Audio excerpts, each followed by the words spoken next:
Cet organigramme est celui d'une usine complète de traitement par flottation du minerai de schélite, d'une capacité de 500 tonnes par jour. L'équipement principal comprend un alimentateur, un convoyeur à bande, un broyeur à boulets, un classificateur en spirale, un réservoir de mélange chimique, un réservoir de mélange de matériaux, une machine de flottation, un épaississeur, un filtre à disque sous vide. Les informations sur le minerai brut et les exigences du client pour l'usine sont les suivantes. 1. Type de minerai brut, schélite. 2. Taille maximale d'alimentation du minerai brut, moins de 400 mm. 3. Le client dispose déjà d'un système de concassage sur le site de la mine et nous a demandé de concevoir un organigramme en commençant par la partie broyage. En effet, le système de concassage du client broie le minerai brut jusqu'à 20 mm. 4. La capacité de l'usine demandée par le client est de 500 tonnes par jour. 5. Le client a demandé de déshydrater le concentré après le processus de flottation. Caractéristiques du minerai de schélite.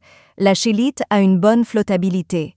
Le minerai de schélite contient de nombreux minéraux de gangue contenant du calcium, tels que la calcite, la fluorite, l'apatite et ainsi de suite, ce qui complique le processus de flottation. Selon les informations sur le minerai brut du client et les exigences de l'usine, ainsi que les caractéristiques du minerai de schélite, notre ingénieur professionnel de JXSC a conçu l'organigramme le plus efficace pour cette usine de flottation de schélite de 500 TPD.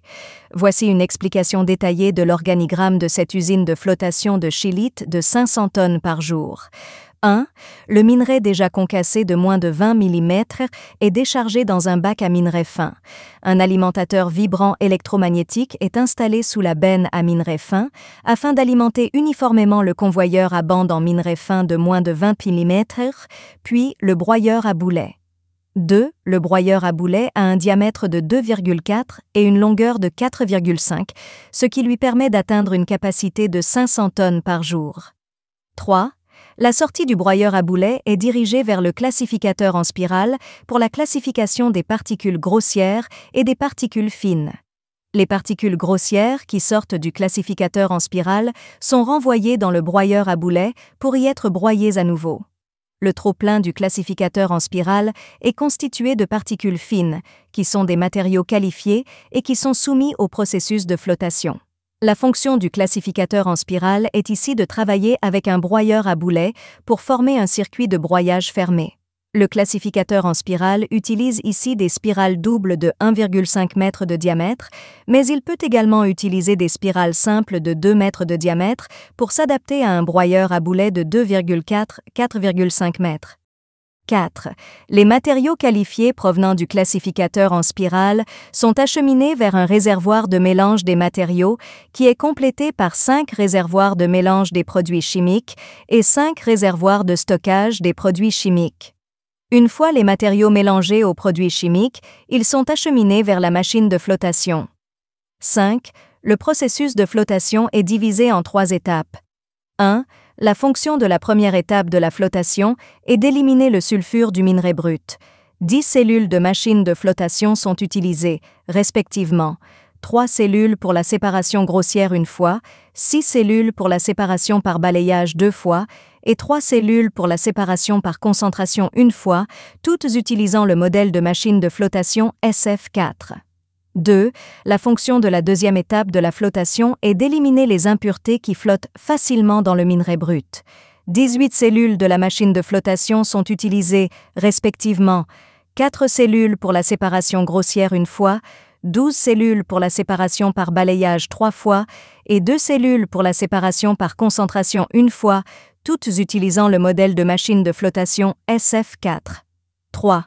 La fonction de la troisième étape de la flottation est d'éliminer la gangue contenant du calcium dans la schélite. 18 cellules de la machine de flottation sont utilisées, respectivement, 4 cellules pour la séparation grossière une fois, 8 cellules pour la séparation par balayage 2 fois et 6 cellules pour la séparation par concentration quintique.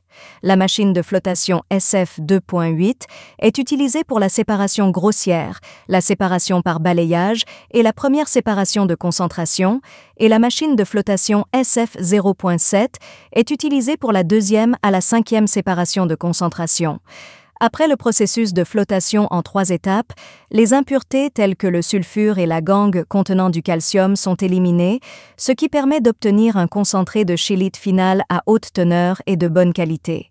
Enfin, le concentré de schélite après flottation est envoyé dans l'épaississeur par une pompe à bout pour ajuster la densité de la boue requise par le filtre à vide à disque, puis le sous-écoulement de l'épaississeur est envoyé dans le filtre à vide à disque par une pompe à bout pour filtrer et déshydrater le concentré. Le trop-plein de l'épaississeur est de l'eau claire qui retourne dans le bassin d'eau de retour.